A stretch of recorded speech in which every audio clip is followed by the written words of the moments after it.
Hey everyone, welcome to Pop XP. And before the show starts, make sure to click that subscribe button and click the bell to get notifications when we go live and we upload awesome new content.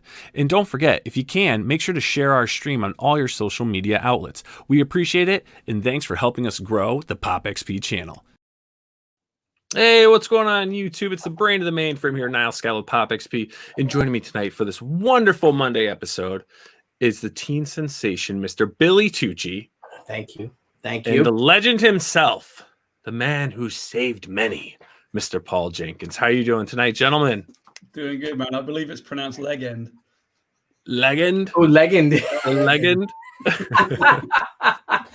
Paul, it's great to see you. I'm glad to see that you're alive and well after your little spell you had. You tore your ass up, huh?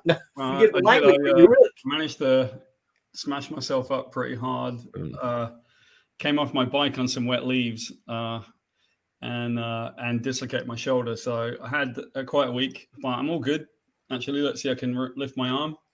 I don't want to get political, but I can drink tea like Donald Trump. Like I can just. That is the biggest teacup I've ever seen in my life. You look like a little kid with it. That's right. Yeah. So all good. But anyway, we are here as we approach our 200th episode with one of the most, as I said, fascinating human beings I've ever had the pleasure to meet. Someone I've been a huge fan of. Truly a pioneer, a designer, an artist, a writer, a historian, even though she covers his story too. And incredible works that apparently that she designed the Vampirella costume for Vampirella 51 years ago, amongst many books that she worked on. Also, something I want to get into is that she is credited as the first woman to ever draw Wonder Woman. And I'd like to get into that, but just one of the most amazing people that we are so blessed ever to have on this show. Someone whom I stalked at the San Diego Comic-Con in 2018, and finally her and Steve, Grace, Deborah, and I to have breakfast with. We had a wonderful, wonderful time. And without further ado, if I may introduce, ladies and gentlemen, Miss Trina Robbins. Trina, welcome. Hello. Hi. Good to see you. Good to be here.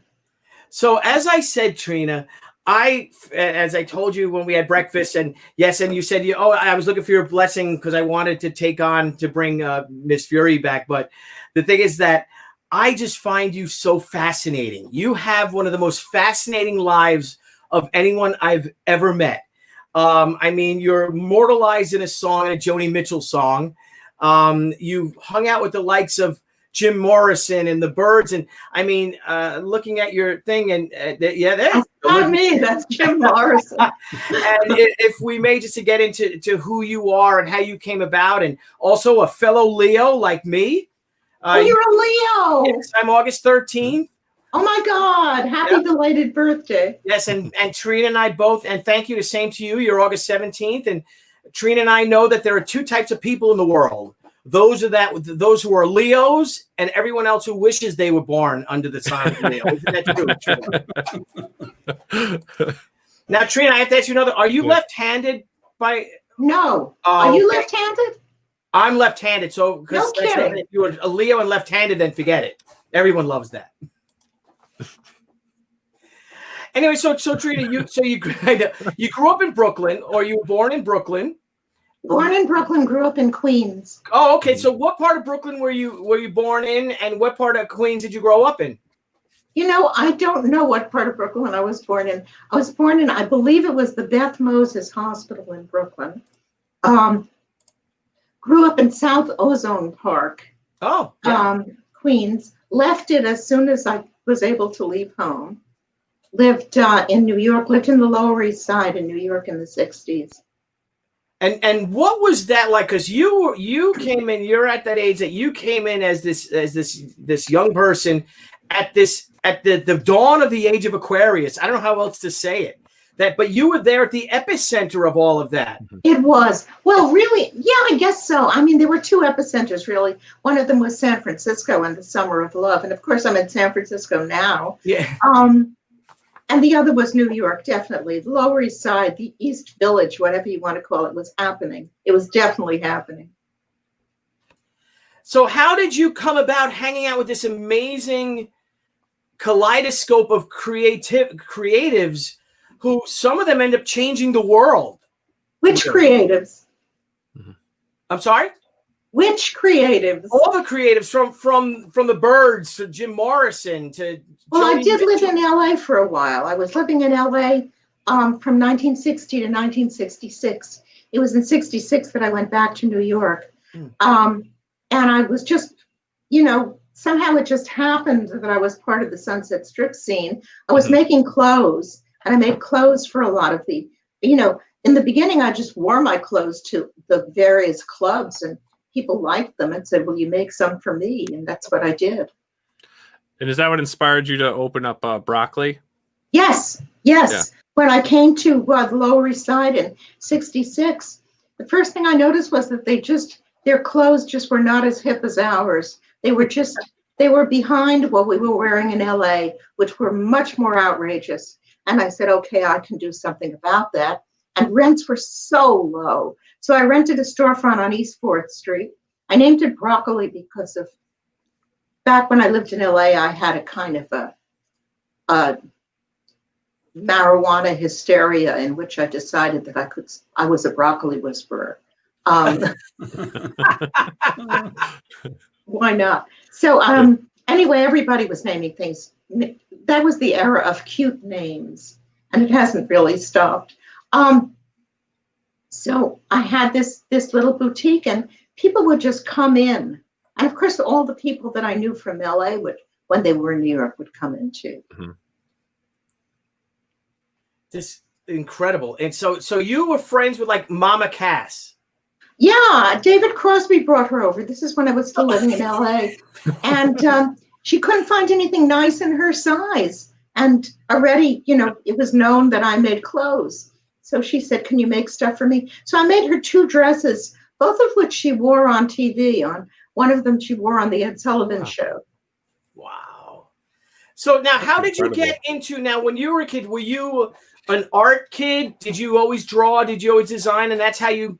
I always drew. I always designed. Yes. And that's what brought you to the underground comic scene then? Yeah, I did go to art school. I went to Cooper Union, which is really supposedly a really good art school, but they weren't teaching comics. In fact, Cooper Union tended to teach whatever was fashionable at the time. And at the time, what was fashionable was gigantic abstracts. And I definitely was not a gigantic abstract kind of gal. And comics were a no-no. So I didn't last very long at Cooper Union. But I continued to draw my little drawings on paper. And then in 1964, I think it was, is that when Batman started on TV? 66 Batman was. 66, okay. And suddenly pop art was everything. And I thought, whoa, these little drawings I'm doing, that's what they are. They're comics. And then how did you find your way into that community, I see that you have the design community and you're with musicians and all. How did you make your way into the underground comics community? Well, when I came to New York in 66, one of the first places I went was the East Village Other. That was the big underground newspaper coming out of the Lower East Side. And I met the editor and I met the publisher, and I did a little drawing, not even intending it to be published. I did a little drawing, a kind of a proto-comic of this little character that I called Susie Slum Goddess, and a huge speech balloon. And that was the comic. And I just stuck it under their door, just as a little way of saying hello, because I had met them. And I phoned the next day and I said, did you get that drawing I stuck under the door? And they said, oh yeah, we're publishing it. So voila, I was published. Oh, cool. Now, growing up though and stuff, were you ever into comics? Were you reading comic books, or was this something that? Oh God, yes. Are you kidding? Of course. My mother really started me. My mother was a teacher, and she taught me to read when I was 4. I totally dove into it. It's the greatest thing anyone ever did, besides, of course, giving birth to me, which my mother also did, was teaching me to read. And, I mean, it's like a cliche, but it opened a whole new world for me. And I was reading everything. And my mother would get books out of the library for me, and she would also get me comics, the nice, simple kind of funny animal comics, cute kid comics, starter comics, really, that kids read. But as soon as I was able to get to the candy store where they sold the comics, you had to cross 2 streets. So I had to be old enough to be able to cross 2 streets. And at that point, I could go to the comic store myself. And I discovered, wow, I mean, there was so much there. At that point, I had outgrown Our Gang, and those kind of comics, which are wonderful, of course, but I was looking for more. I found all the teen comics that were published by Timely and other publishers. I found the Jungle Girl comics, which I love. Oh, yeah. God, I wanted to be Sheena. I wanted to live in a tree house with my pet chimpanzee so badly. And of course, I discovered Wonder Woman. So I was buying basically once a week with my allowance. I'd go to cross the 2 streets, go to the corner candy store, and I would buy whatever comic starred a woman, whatever comic featured a female. Did you start making any of your own comics as you were getting more into Yes. comics? Yes. My mother, again, I owe so much to her. As I said, she was a teacher. She would bring home reams of Board of Education 8.5 by 11 paper, and also Board of Education No. 2 pencils. I would chew the erasers off them, and then I would draw comics. You fold the paper in half, you've got 4 pages, and you just start drawing. I didn't write anything ahead of time, or really figure out how it was going to go. You just start and you just draw. Mm-hmm. Trina, once you got into the sort of mid-60s, if you think about the Summer of Love that was coming later at the end of the 60s, but if you think about that time, it seems like an intersection of sort of the old world and the new world, or an old time and a new time, When you were entering into the comics arena, do you think that you were arriving in a place, a great place in time when they would say, everything goes, you can do whatever you want to? Or do you think you were arriving at a place where there are a lot of barriers in the way? No, that's what underground comics were. It didn't have to be superheroes. Because in the beginning, that's what kind of held me up when I decided that those little drawings I was doing were comics. And of course, pop art was very in, and Batman. I thought, okay, I'll do a superhero comic. But I'm not a superhero artist, so that didn't work at all. So it took me looking at the East Village Other, which already carried comics, say, okay, it doesn't have to be superheroes. It can be this wacky stuff that sometimes doesn't even make sense. In fact, the earlier ones, really, most of them didn't make sense. It was like, you had to get stoned to understand them. And even then you didn't really understand them. You just went, oh man, right, far out. But yeah, underground comics were a revolution, really, because suddenly there was no comics code, and you didn't have to draw guys with big chins punching each other. You could draw anything. Yeah, I mean, I think coming from Europe, one of the questions I'd also have is, we are kind of influenced in Europe by Tintin and Asterix the Gaul, but we're influenced by a lot of like the humanoid stuff and heavy metal magazine and all of the interstellar stuff. Did you get to see a lot of that stuff as well? Because it's very different, but there's also some similarities. The French comics were amazing. I remember around 1969 and 70 was when I discovered these amazing French comics by people like Philippe Douillet and of course Mobius, and they were incredible. They were better. They were much better drawn than anything that was coming out of America, and they were in color. They were really classy. Yeah, I loved them. Yeah, it just seems to me that being in such a vibrant time where you've got all of these people that are coming in and they're saying yes you can to almost any idea, yes, you've got, this is the time of Warhol as well as yes, well, pop art.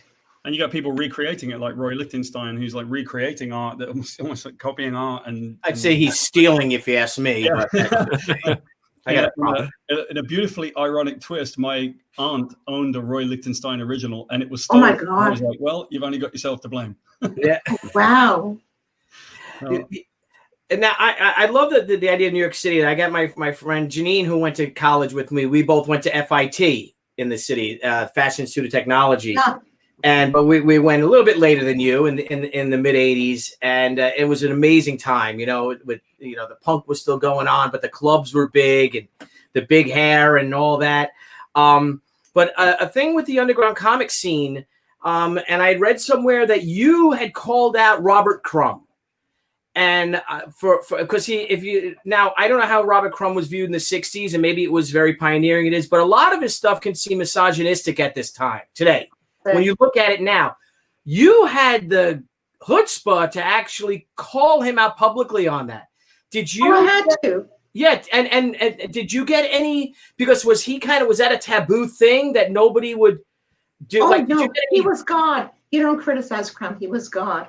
But I had to, because it was, it was such viciously misogynistic stuff, really. Yeah. And the thing is, it wasn't just Crumb, because he was God, it became fashionable. And other guys were drawing that stuff too, because it was like, Crumb says it's okay. Oh, yeah, that's cool. That's what an underground comic is. You take a woman and you strip off her clothes and you humiliate her and rape her. And isn't that funny? And I would say, hey, it's not funny. Yeah. And they would say, you have no sense of humor. So even back then, even the underground comics was almost like this all boys school too. Then, huh? All boys. Oh, it was. Oh, totally. It was an all boys school. And how were they accepting? Because you wrote an amazing book, and Janine, you got to see this book. That I picked it up. As soon as I saw that it was out, I ordered it. Your Flapper Queens. Yes. And yes. What an amazing, and it's a beautiful book. Thank you. It is gorgeous. I owe that to the designer. And we're going to put the link in, everybody, in the description. So if you guys want to go, you can order it. And it is amazing. You track female artists, cartoonists mostly, during the Jazz Age, during the 20s, into the 30s. And this art, and being someone who studied fashion illustration, my God, I find myself a student of fashion illustration. But for the most part, even that is predominantly men. It wasn't until the 90s that some of the people I went to school with, actually, they started working and getting into Playboy magazine and things like that, doing fashion illustrations. But for the most part, that too was dominated by men. But if you look at this book, I mean, I go through it, and there's so much amazing art. But Ethel Hayes. Isn't she wonderful? Yes, isn't she wonderful? Oh, my God. And I'm like, why did I never hear about it? And I kind of feel bad that I don't. But just they are fashion illustrations, aren't they? Yeah, but they're stories, though. They're more than just. I mean, this is. I mean, the amount of her design sense and her draftsmanship, and even with the cartoony aspects to it, it is just fascinating. And what drove? I mean, God, I can go through every page. Look at it. I love that one. Can you imagine that being a comic book cover? No one else steal that, because I want to, and I will give an homage to her, though. Look at that. I mean, it's just incredible. And this is during, if I could see the year that this illustration was made. Probably 29. 29? Okay, before it all came crumbling down. That's right. But just, oh my God. I mean, I wish I had my other camera set up. This book, fascinating. So what drove you? Now I know that you, like you said, herstory, and I love that. Instead of history, that you call it. What, and because I'd like to start going through and ask you some questions about not only yourself but other prominent women in comics and illustration. But what drove you to Flapper Queens? How did you discover this and find these old illustrations of from the Jazz Age? Well, it's a direct result of me researching early 20th century women cartoonists, which is what I do, and the fact that they were forgotten, because my big epiphany from researching these women is that if you're not written about, you're forgotten. and they haven't been written about by anyone till I came along. When the guys write about comics, they want to write about Stan Lee and Jack Kirby and Spider-Man. You know what I mean? They're There's a not lot of that. interested in that stuff. So there's this great big field just for me, you know, so that now these women aren't forgotten anymore because they were so incredible. Mm-hmm. How do you go about researching that, though? So for you know, women and early creators like that, how do you find them? Well, you know, collectors, sellers, people who sell comic strips do have this stuff, and not anymore because now this stuff goes for a lot of money because I've written books about them and everyone knows who they are. Yeah. But in the old days, you could get it comparatively cheaply because nobody cared, because the guys didn't care. They, like I say, they were looking for Spider-Man, you know, and Batman. They didn't care about this stuff. So yummy, you know, I got it. Mm-hmm.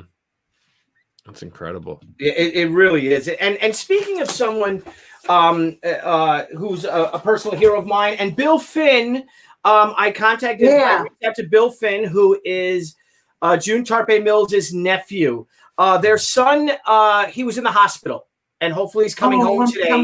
They were bringing him home today. He's okay, but he had a spell, you know, a medical emergency. But he's apparently he's fine. He got over it, and they were bringing him home today. But he says hello, and he wishes so much he could have been on with us. Oh God, yes. Hi, Bill. I love you. He's a what a wonderful family, and the thing Aren't they nice? Hmm?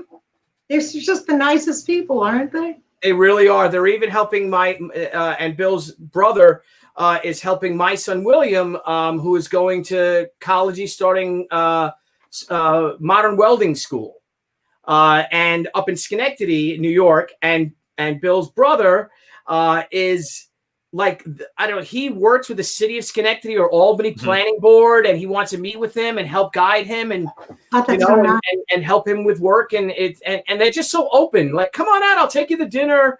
I mean, just what a great family. And for those of you that know, that June Tarpe Mills is the first published female comic book creator. I don't want to say she's the first female comic book creator.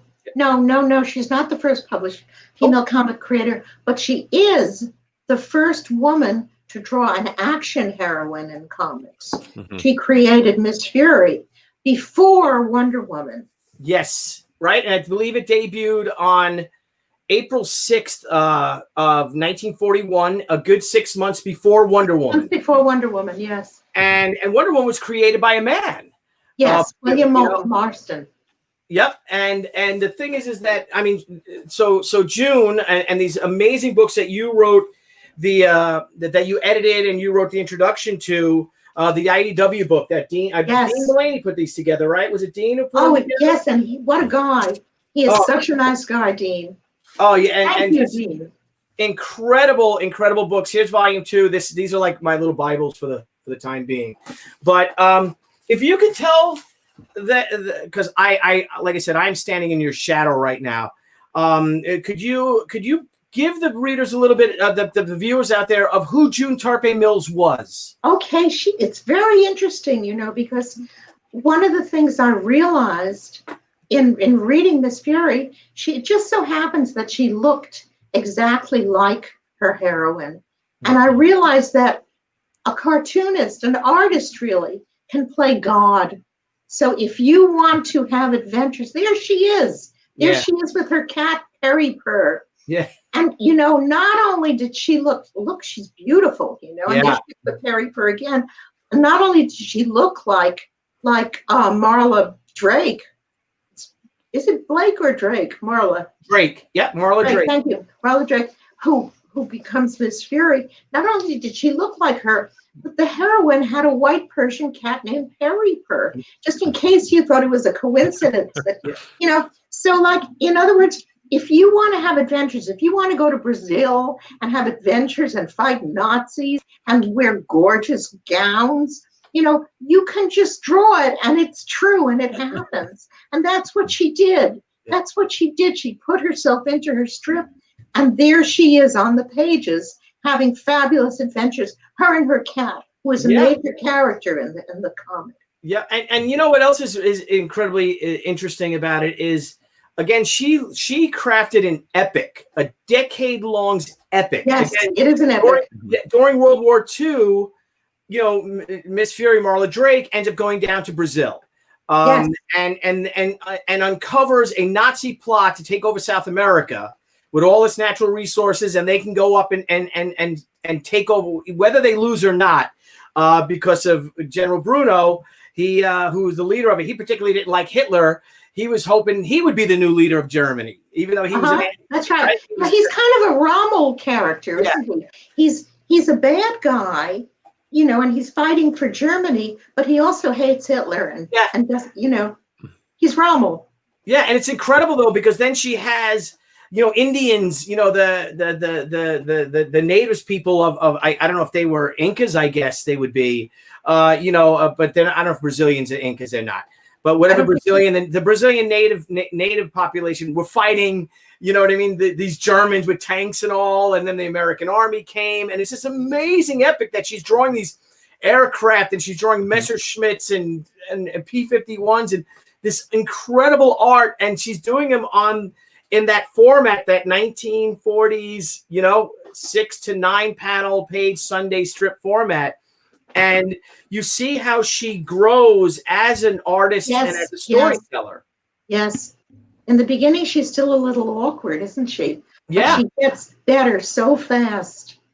And by the way, when you're talking about all the characters, we must not forget the women characters who are so strong. They're fantastic. You know, there's Era, who is this Brazilian guerrilla. You know, she's a Nazi fighter in Brazil, and she wears these Carmen Miranda outfits. Yeah.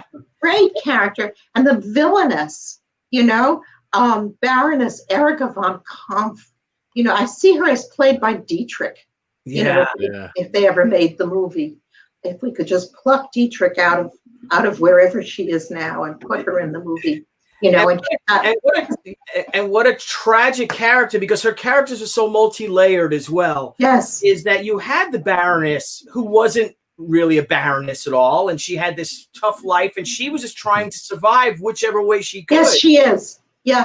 And even to the point that she's caught, I guess you could say she was a reluctant Nazi double agent, I guess. And even to the point where she is captured by these gangsters, because Miss Fury, Marla Drake, fought gangsters. She didn't just fight Nazis. She fought gangsters. She fought mad scientists.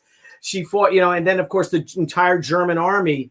But these gangsters capture the Baroness, Erica von Kampf, and they literally sear a swastika into her forehead with a metal poker. They brand her. They brand her with the swastika, yes. Like, what? And this is like 1943, I think, is when they did that. And you're just like, no one was doing that. Yeah, you know, you look at today and you look at that cover, the Captain America cover of him punching Hitler in the face. You know, and that's still, you know, and rightly so. Wow, what a great cover. But you look at that, what June did, Tarpe Mills did, is that she was fearless. And she was like, no, I'm going to brand this Nazi. Look, there it is. That's after it was done. And then she has to wear these bangs to cover it up. Yes. And it just amazing story. And also another thing is what she did that a lot of people may not know is that she had her character, Marla Drake, end up becoming a single mother during the war. She ends up adopting, believe it or not, the Baroness's son. Unbeknownst to her that it's the Baroness's son. And she rescues him from a mad scientist who wants to use him as an experiment, this chemical that will just completely dissolve him. And she rescues him from that. And he first does it to a cat. Remember, he takes the cat and he drops the cat into his vat of acid and just kills this cat. And it's like, there's no Comics Code authority with any of this. It's really gruesome. Yes. Crazy. And so, and the other thing is because then she does, the story really starts to intertwine, gets soap opera-y as well. Little does she has no idea too that her son Darren who is mothered by Erica Von Kamp, her arch enemy, is also fathered by Marla's her ex-fiance, yes, Gary Hale, who ends up marrying the Baroness. So she was tricked into marrying the Baroness. Yes, it's very complicated. It's really wonderful. It's a great soap opera right there. Oh, you got to read this. It's amazing. I mean, this thing has everything in it, right? It does. And what's so great about it, being a student of like history overall, as opposed to just specifically this moment, is you're describing someone in June Tarpe Mills who said, I'm going to go make these stories, and apparently was, to some extent, made them unfettered. You know, these were her stories. So I think nowadays you would have a hard time getting away with branding somebody with a swastika. Stuff. But back then she was like, I'm going for it. And that's pretty cool. And she got away with it, although occasionally she was censored. Occasionally certain newspapers would drop the strip because they found it so objectionable. And the Catholic Church, they excuse me, they put out guidelines on comics on which were permissible and which were objectionable. And Miss Fury was always at the top of the list of the objectionable comics. Wow. Way to go. You know what's also great is that you could see, now we look at it as this is so progressive of this single woman, young lady, all of maybe 23 years old. You know, Marla Drake might have been 24, maybe 22, who knows. But now actually in the strip she turns 21. Oh, she does. That woman, at 21 she comes into her full inheritance. Oh, isn't that beautiful? But anyway, at 21 she comes into her full inheritance, and that's when there's this woman who looks just like her. So they kidnap Marla Drake, and this woman takes her place, so she'll get the money. And that results in, when Marla escapes, that results in this fabulous cat fight, because Tarpe Mills was the master of the cat fight. Mm-hmm. I think she invented it, literally. now, Liz in the chat asked, if Miss Mills had herself in the book, were there others in the industry that she included as characters? No, nobody else except her cat. Now, did the newspapers know? Did the newspapers know that she was a female creator? Of course they did. Of course they did. In the very beginning, her name was June Tarpe Mills. And in the very beginning, she removed the name June and just became Tarpe Mills. Mm-hmm. And in an interview, she said she thought that was because if people knew that these strips were done by a woman, they wouldn't want to read them. Boys, actually, not just people. But it became very, very known immediately that they were drawn by a woman. There were newspaper articles about her. She was so famous, they would write about her. And I think, too, though, because she was stunning, I think that, and she was getting fan letters from men and women, of course, too, but because she was just such a beautiful woman. Yes. Bill Finn brought up something when I was talking to Bill, who was June Tarpe Mills' nephew. And Bill said, and because we were talking about, again, how progressive she is. She's 21 years old, and she's now a single mother living in New York City during World War II with a child. By then, she's probably 22 or 23. Right, okay, 22. But Bill brought up the point. He goes, yes, but Billy, don't you realize how many women identified with that? Being that they were war brides. Their husbands went off to war. They were alone, having to raise these children by themselves. These women going to work in the factories, making the aircraft, making the tanks, all these things, and then they're raising their children on their own. But also the widows, the war widows. Yes. That's another, now what I do. Well, here's this woman every Sunday. Yeah. And she's not fighting crime and everything like that. And she's got this beautiful son that she's raising on her own, and she's fearless. And it was just something, just wonderful. One of my favorite characters of all time. I fell in love with when I saw it, I think at Chuck Rosansky's booth at San Diego Comic-Con in '94. He had some of the books, and I didn't have the money to buy them. I'm like, what is that? And he's like, oh, yeah, Fury, you got to see this. And I was just blown away. And I but I never said, wow, she looks like Catwoman. Because I did say, I see where Catwoman came from. Yes. Oh, yeah. God, she predates Catwoman by many, many, many years. And yeah, because Catwoman didn't wear the green. The first time you saw Catwoman in any semblance of a cat costume, aside from the cat mask that she would just wear, it was like a mask that looked like a stuffed cat on her face. It was the purple and green costume, that great. Actually, I liked that. I much preferred it. That very slinky, kind Yeah. of long slinky gown with a slit up at the front. Yep. I liked that very much. Beautiful, was it? But that was 1947 or 49. Yeah, I think so. 47, more likely. Yeah. 48. So you look at that, Miss Fury totally dominated that cat suit look, because then it did follow the other costumes did follow and all. But I mean, look at that. That illustration, I think, is from 1941. Yeah, yeah. And there's just no doubt about it. Another great thing, Trina, is that, again, remember, she got censored and dozens of newspapers canceled it because she did put Era, that beautiful Brazilian goddess, freedom fighter, in a bikini. And it's really quite tame, of course, by our standards. Yeah. But I love this, and this was published in the newspapers. No, that picture was not. You know what that is? That she had those printed up as pinups. She would get fan mail from the GIs, and she would just autograph it and send it out to them. I thought I saw it. No, that was never published in the paper. No? Okay. No, that would have been going too far. She did those for the GIs. Even for her. Just so far that you can go, but I think that one thing that I like in hearing this story, there's one thing that I can sort of like see in all of this, and actually relates to my family. So my mum raised two little boys, and she was sort of at that intersection, right? My dad left when I was really young, and my mum raises two boys in the back end of nowhere, and she was sort of the card-carrying, bra-burning kind of women's liver lady, right? She was in trouble with my headmaster at school because she didn't want to do anything that he wanted her to do.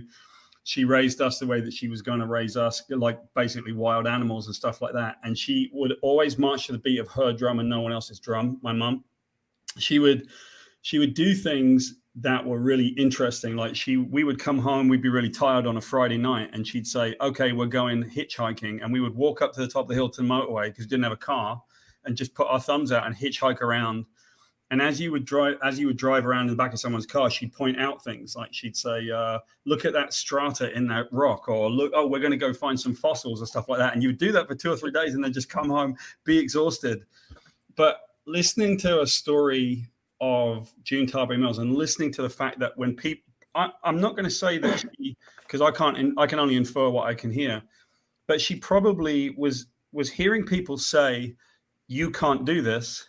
And that just simply becomes a challenge. In other words, if you say to my mum, "You shouldn't have done that," my mum will say, "I'm about to go do that again then." Because, of course. And so I love hearing the story because it makes me realize that what she did was so groundbreaking for that time. She basically said, "I'm going to be doing it anyway. You guys can catch up whenever you're ready." And I think that in that time, in that society, I doubt that there were very many people at all that were going to be willing to do that kind of thing. But, you have to understand that in those days, nobody said to a woman, "You can't draw comics." That didn't happen. Nobody said, "Oh, girls can't draw comics." That happened later. That happened much later. But there were lots of women. I mean, look at the Flapper Queens. There were lots of women drawing comics. It was not unusual. What was unusual, actually, it was action heroines. Women drawing action heroines. Yeah. Because if you look at the Flapper Queens, they're wonderful, but they're all fashion and cuteness and woo, boop, boop, doop. But she did an action heroine, and she was the first woman to do that. And I'm thinking more of actually being a single mum and doing this as well. Hearing that and listening to the fact that Tarbury Mills was not a single mom. Miss Fury was a single mom. Don't confuse them. Writing about a single mom, and doing all of these kind of things, like bringing that kind of content into the mainstream awareness, whoever was reading it, I can tell that's going to be like a big pushback from a lot of people in the establishment, wherever they may be. They're going to say no, to which she said, absolutely. You know, I think that's... No, I have to disagree with you. No one said no to Turkey Mills. You know, the worst thing that happened was occasionally she did one that was so daring that a newspaper would cancel it. You know, like Era in the Bikini. Mm-hmm. Yeah. So what ultimately stopped her from creating comics? Because she did stop. No, nothing stopped her from creating. The strip lasted over 10 years. Well, actually, what happened was she had a very hard time meeting her deadlines, and she was also not well. She had, in later life, she had emphysema and walked around with a oxygen thingy, whatever it was. But already she was getting sick. She had asthma. So really, it was a question of health. Mm-hmm. Meeting deadlines. Did you ever get to meet her? Oh God, I wish. Oh, because for those of you who don't know as well, I have her grave. I want to bring up her grave marker that the Finn family, her family. Yes. June passed away in 1988, pretty much alone. Yeah. Very sad. And she didn't even have a grave marker, and the family put this together, and it's in New Jersey. She's buried in New Jersey, and I just love that, and it's so simple and elegant, and it says it all. But just what a sad thing, and I want to thank you for the books that you made, because you ensured and that no one forgets who she is ever again. Yes. And she is such an important creator in the history of comics on its own. It's really a sin that she was forgotten. She was, because she's not anymore. But she isn't anymore. And I want to thank you for introducing me to the Finn family, because that Bill Finn and his beautiful wife and kids flew out to San Diego to accept that was a Will Eisner Hall of Fame award, yes, right? The Comic Book Hall of Fame, yes. At the Eisners, and that was incredible, because I was fortunate enough Debbie and I were fortunate to go there and just hang out and have some drinks and all, and just kind of sit in the shadows and watch it, and just what a moment. And I want to, as a fan, I want to thank you, because I don't know, I kind of suspect you had a lot to do with that, you and Jackie Estrada. Oh, I would give the credit to Jackie, not me. Well, just so we have some questions, Trina. What is this? Herrenberg has an interesting one. Herrenberg. What does that say? How did you adopt your father Max's Jewish themes? Oh, okay. Theme stories in a comic book form. Yes. Oh, thank you, Herrenberg.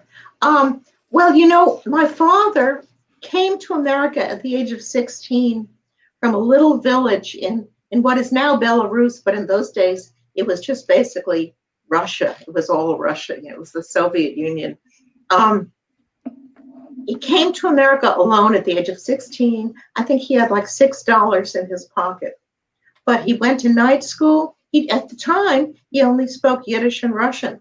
But he went to night school. He spoke perfect. He always had an accent. All his life, he had an accent, but he spoke perfect English and read English. I mean, he was omnivorous reader, just like I am. The house was full of books.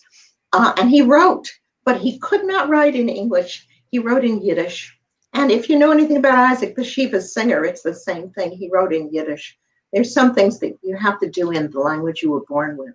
And he wrote in those days in the Lower East Side, there were all these Yiddish language newspapers, and he wrote for them. And he also wrote a book in 1938. He wrote this book in Yiddish. So I figured this book is gone. It's like one of the great lost books of the Western world. How can you find, a book written in 1938 in Yiddish? But you can find anything on the internet. And my daughter, I have a wonderful, wonderful daughter, and she found the book. So I bought it. Not only that, but there's a Jewish library that collects one copy of every book in Yiddish that they can find. And they had 2 copies of my father's book, so I bought one from them. So, and I had to translate it. And I read it and I went, this is a graphic novel. It's basically very cute little short stories about, most of them about life in the little village he grew up in. Some of them about later on in the Lower East Side in Brooklyn. If you've seen Fiddler on the Roof, that's the closest I can come to what it was like. Those little stories, of that little village. So I got together, I picked the 12 of the best stories. I found a different illustrator for each one. And yes, my partner, Steve Lealoha, did the first one, and he did a gorgeous job. It's one of the best. I mean, all of the art is beautiful, and it was nominated for an Eisner, but someone else won. But that's okay, because being nominated is a really cool thing. Yeah. They got great food, and the drinks are free. You mean at the Eisners? The drinks are okay, but I don't know about the food. They tend to have like rubber chicken a lot. Yeah, but it's free. So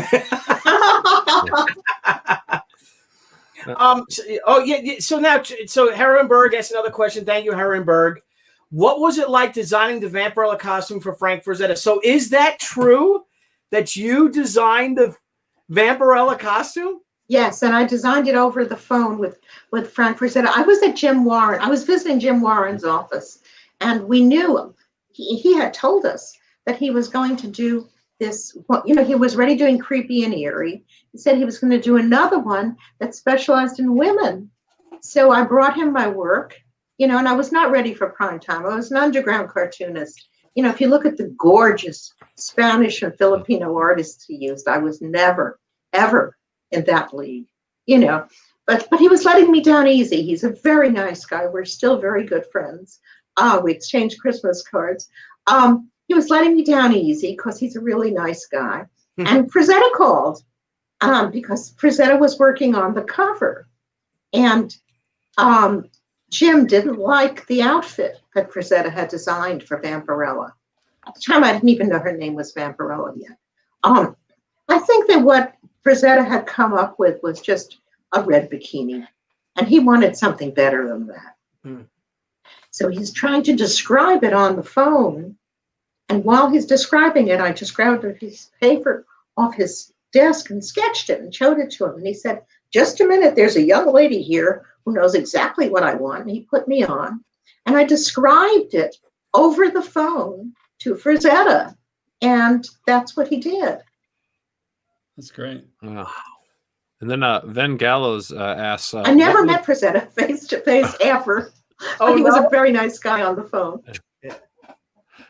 So Ven asks, what would you say to those that claim Vampirella's costume is too problematic for today's audience? Well, I think it's gotten too problematic for today's audience. It didn't used to be. Mm-hmm. But, I don't know what company is now doing her, but it's gotten kind of, not just that the outfit is less and less, but that the poses they put her in, those broke back poses, weird, ghastly poses that she never, she never looked like that when those good Spanish artists were drawing her. Oh, yeah. I think, Trina, that there's like a line, there's always going to be a line that you draw between, great design, yes, something that might look great or be, useful, and then something that's just basically misogynist, right?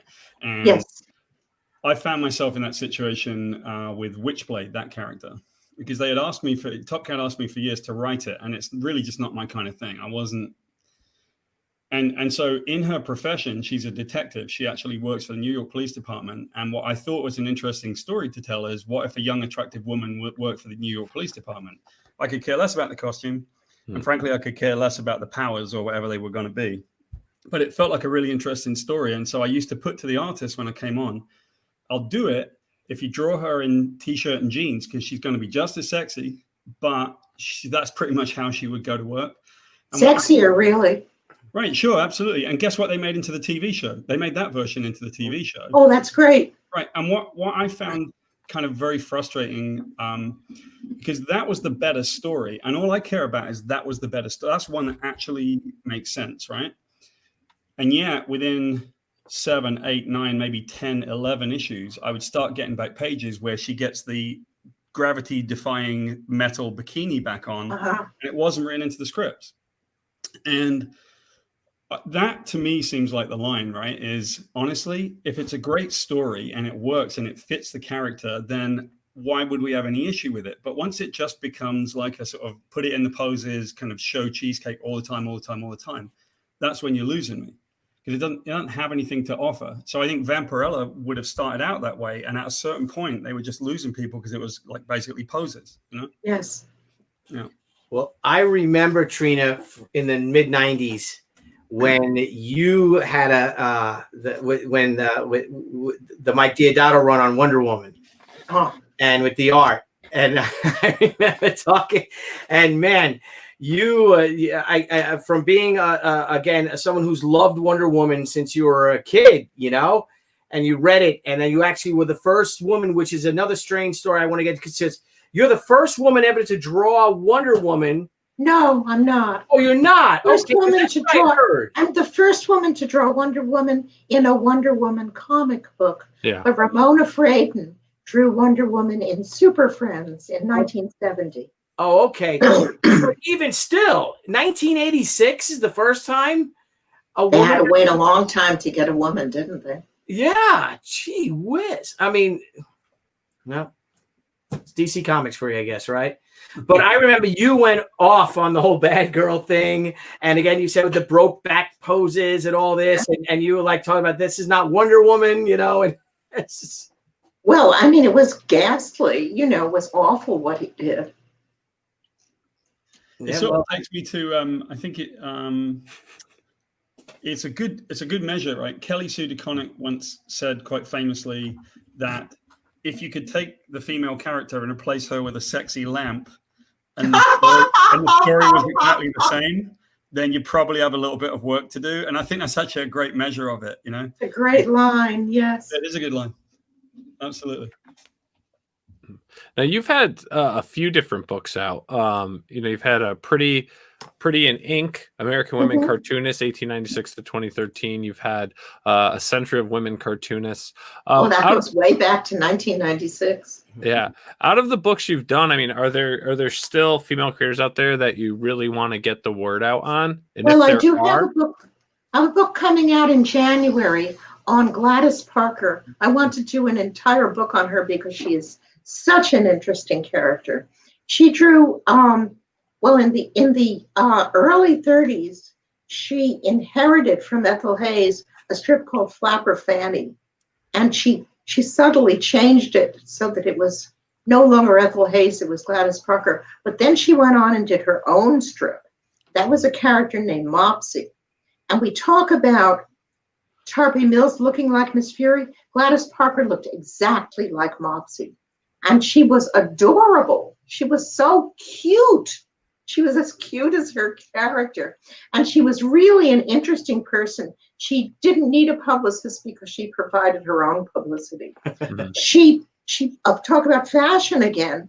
The clothes were fantastic. She was also a fashion designer. She had her own label, the Gladys Parker label. She pioneered pants at a time when very few women would be seen in public wearing pants, except for like movie stars who could get away with it, like Dietrich and Katharine Hepburn, you know, but most women would not wear pants. She wore pants. She even made a vow that she would only wear pants. And let me tell you, some of her outfits were very butch, and she looked adorable in butch clothes. She was so cute. So I did an entire book just on her, and that's coming out from Hermes Press in January. All right. Hermes Press. Fantastic. Now, something I wanted to ask you, and I was just looking up after I was reading this. I'm like, oh, well, let me see if there's anything I could find. And the Ladies of the Canyon song written by Joni Mitchell. Oh, yes. How did you get into one of the most memorable, pivotal, important folk songs of the 1960s as one of the three ladies of the canyon, but the lead lady of the canyon? Well, I was there. I was actually living in New York at the time, but in February of 1968, I went back to Los Angeles, because I've been living there. I went back to LA for a month because February in New York is so awful. It's so absolutely terrible. So I just left it for a month. And I stayed with various friends. I took turns so that my being a guest didn't wear out. I stayed with various friends for a couple of weeks at a time. And I stayed in Laurel Canyon. I don't know if you're familiar with Van Dyke Parks, but he was a friend of mine. Wonderful, wonderful composer and musician. But I stayed with him and his wife. And I hung out also with David Crosby because he had been a very good friend of mine back in, before I left New York, for New York. And he was producing Joni's first album at the time. So I was the Lady of the Canyon for a month. Amazing. That with your drawing and your paintings and everything like that.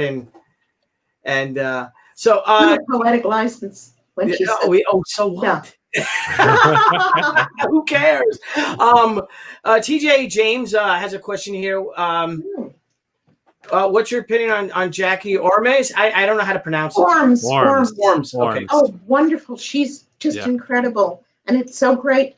I mean, I don't have to write every single book about every woman cartoonist, that there are other people to do the books too. And Nancy Goldstein produced such a good book about Jackie Ormes.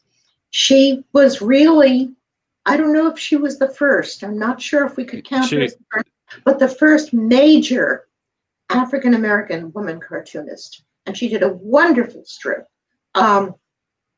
called Torchy. The heroine was named Torchy. Mm-hmm. And in the 50s, she started drawing comics in the 30s, really, but it really reached its peak in the 50s when she not only was it very much a soap opera, but and an adventure strip too, but she actually dealt with segregation and with discrimination in a time when when it was still really when they had white and colored drinking fountains in the South.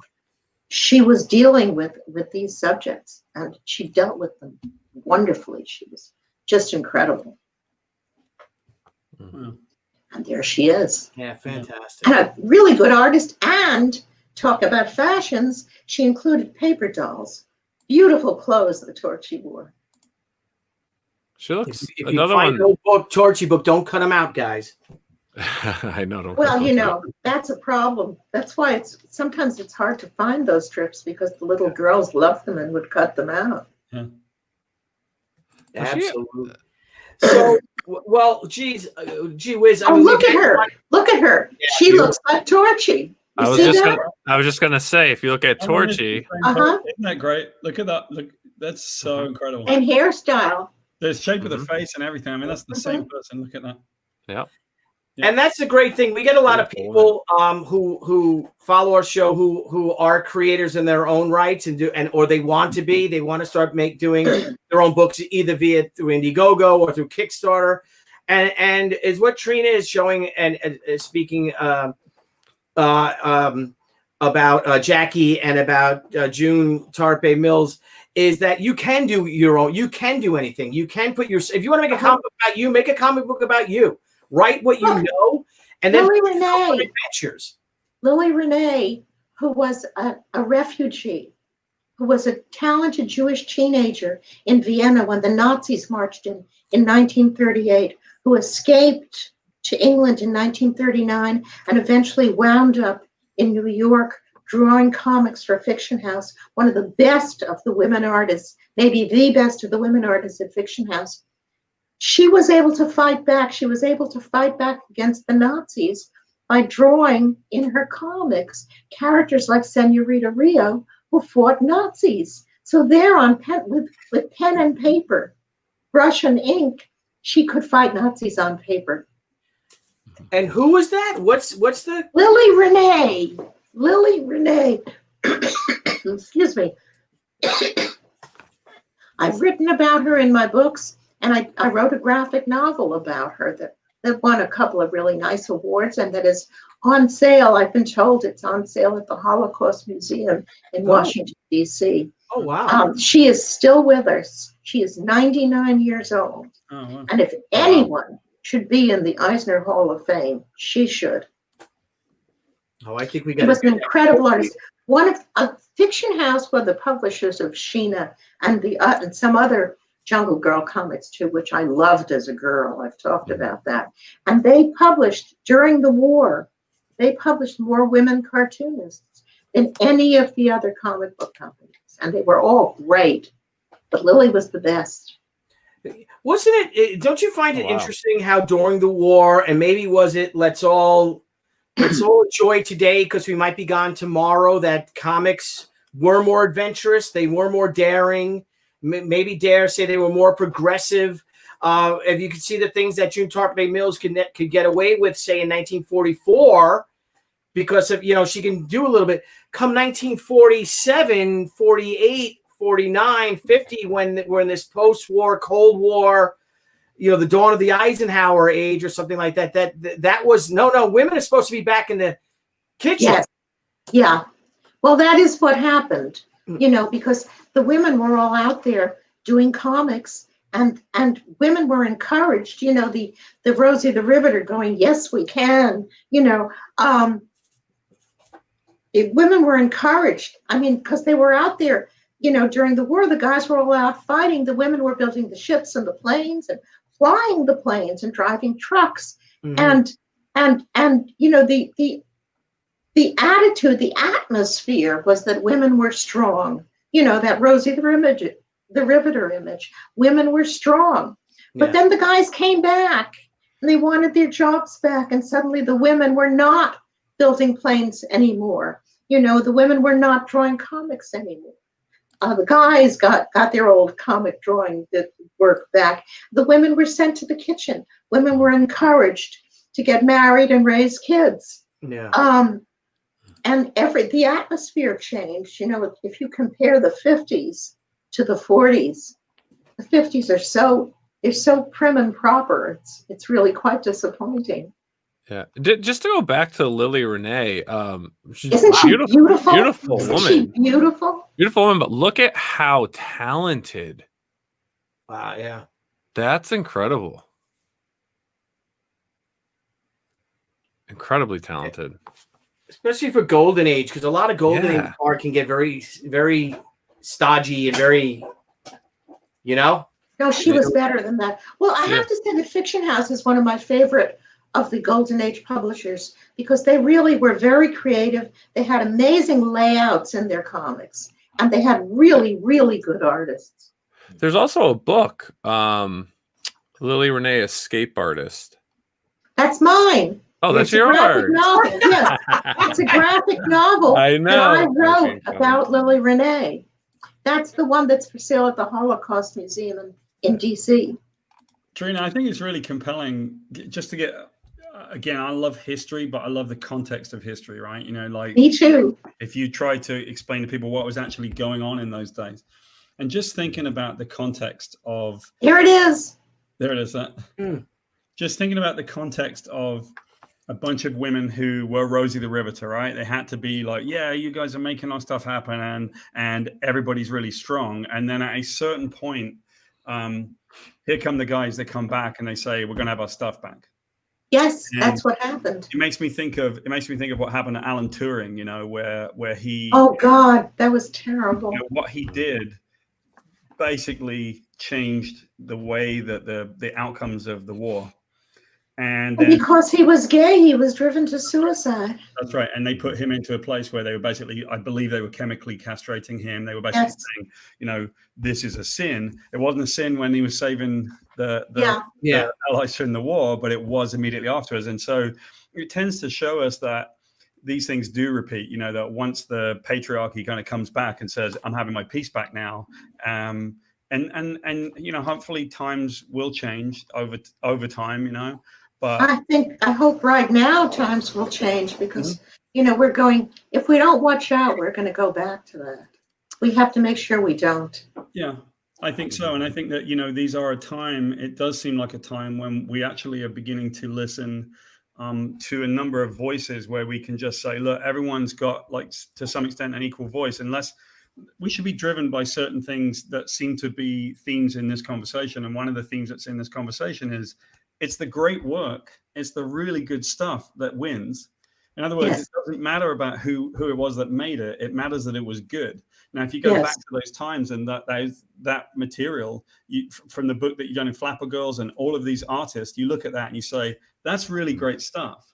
And so, and it's always great. It doesn't go out of style. Really good stuff doesn't go out of style. Good stuff never does go out of style. And here we are. It doesn't really then, it almost wouldn't be a consideration whether it was women or men that drew that stuff, but happened to be women. And so hopefully that we get back to that side of it, which is the best stuff, the really good stories and the great art is what should win out. And hopefully we're getting to a place, because you can proliferate that stuff. Like Billy's saying, it can go out on Kickstarter, it can go out on Indiegogo. People can actually publish their own stuff. And if it's good and or popular, it's going to win. Yes. Well, well said, Paul. I think that's a great way. And we've had Trina, we've had you on for over an hour, I just want to thank you so much for coming on. This has been wonderful. We have Flapper Queens will be in the description. If anyone, please go on. You guys can order it now. Is there anything else that you'd like to talk about, like you'd like to pitch? I mean, 2 books is enough, isn't it? I guess. And we look forward to maybe hopefully having you back again in January when the new book comes out. I would love to talk about Gladys. I just am crazy about her. I wish, of all the women that I've written about, she's the one I wish I could have lunch with. Mm-hmm. Well, I'd love to see if maybe our good friend Amanda Connor will come on. I love her. She's wonderful. Co-host with us, and she's one of my best friends, and I just adore her as well. I've never forgotten. She just had it down perfectly. She said that Harley Quinn was a mass murderer with a heart of gold. No, a serial killer with a heart of gold. Trina, one quick question just by me, because I'm just curious about this. Being that you were very involved in the pop culture, in the underground, in the creative industry in the 1960s, what do you think of the film Once Upon a Time in Hollywood? I loved it. I loved it. And in fact, Mama Cass in that one scene is wearing a dress that is very much based on the dress that I made her, that you can see, on YouTube, that she wore to the Ed Sullivan Show. Wow. I loved it. I loved it. They did a great job. Did he capture the whole look and the feel of the? He totally captured it. I only found one real mistake, and that's when Sharon Tate goes out and goes in to see her own movie. Mm-hmm. She's wearing these white go-go boots. Well, by that point, which is like the late 60s. Yeah, 69, yeah. Yeah, they weren't really wearing white go-go boots anymore. Mm-hmm. That was just a little too early. But I mean, that's so minor. Well, I love that film. I could watch it. I loved it. Oh, yeah. And it's a feel-good movie, isn't it? It really is. It should have happened. Yeah. In the theater. Feel good. Well, gentlemen, I mean, what a privilege it is today, huh? Yeah. Absolutely. I got to tell you, Trina, I met you 30 years ago as you talked at the Words Pictures Museum, I think in Northampton, Massachusetts, or at an event there. And I was sort of mesmerized. I remember that. Yeah.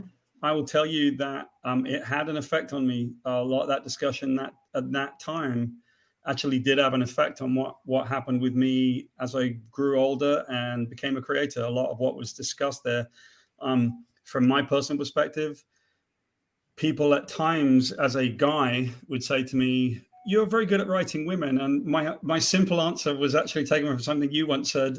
You may not remember it, which was, well, they do happen to be 50% of the planet's population. Well, yes. And I remember you breaking it down very, very simply that time, and I never forgot it. So it is an absolute privilege to be on this with you. Well, thank you, Paul.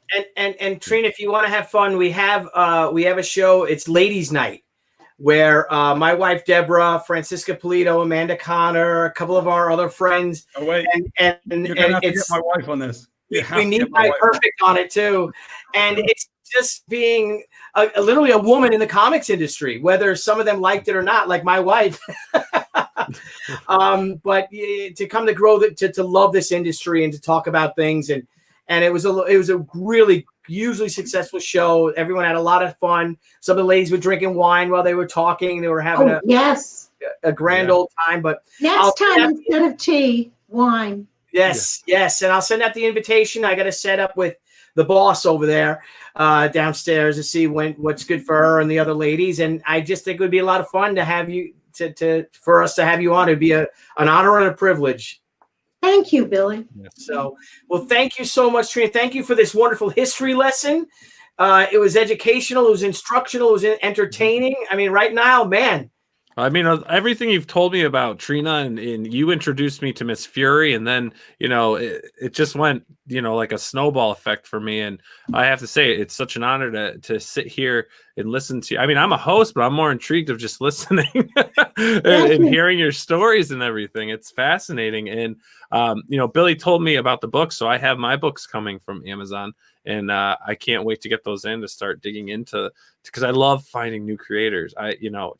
Especially going into the past, into the 30s, the 40s. I love that golden age style of art. I always have since I was little. So I can't wait to explore your books even deeper. And I want to thank Heroin Burger, who keeps making these great comments. Yes. He's one of our regulars. He's great. So all through the chat, Heroinberg has been posting, and I think TJ as well. Yep. Have been Liz had good comments. Liz is new to our chat. I don't believe I've seen her before, and I appreciate all the great comments she's had, and grabbing some great quotes from tonight. It was phenomenal. Yeah, look at this. We can make a whole book on all your quotes. Look at that. Really good stuff. Yeah, and any new viewers in here, please subscribe to our channel. Help spread the word. The channel is really about, we have anyone on our show. There may be even some controversial guests, but we have everyone on this show to talk comics, to talk different topics, to talk about things as we move through the times, and a bunch of up and coming creators that really need some exposure, and we'd love to get them on here, as well as mainstream creators and just legends in the industry like Trina. So if you can help spread the word of the show, subscribe, and we hope you guys enjoy what we're putting out there. And Trina, you're also one of the original outlaws of comics. I am. You're an outlaw. Oh yeah, you there ain't nothing stopping you. You just do what you just say what's on your mind, and we love it. We love you for it, because you say things that people are afraid to say things, like about Crumb, about certain things like that, and it's a privilege. It really is. Well, thank you, Billy. So it's been fun. Yeah. Well, you guys have a great night. Paul, thank you so much. Niall, of course, I'll let you take us out. You're the boss, and it was a real honor, Trina. Thank you so much. Really, it was fun. All right. Thank you, everyone. And we'll see you all tomorrow night at 9 p.m. We have the creative Earthworm Jim on talking his latest book. So we'll have Doug Tenable on at 9. So please join us tomorrow night. And after that, everyone, we hope you have a great night. Be safe, stay healthy, and we will see you all next time. Wash your hands, wear a mask, social distance. Do it all. It's really simple. Very simple. Very simple. All right. We'll all get through this. Yes. All right. Everyone, have a great night. Thank you. Bye-bye. Bye-bye. Hey, everyone. Thank you for joining us on Pop XP. If you haven't already, make sure to click that subscribe button, and also click the bell for notifications when we go live and we upload some awesome new content. Also, don't forget to head on over to Twitter and follow us at the Pop XP, and over on Instagram at the Pop XP. Thanks again, everyone, and we'll see you soon.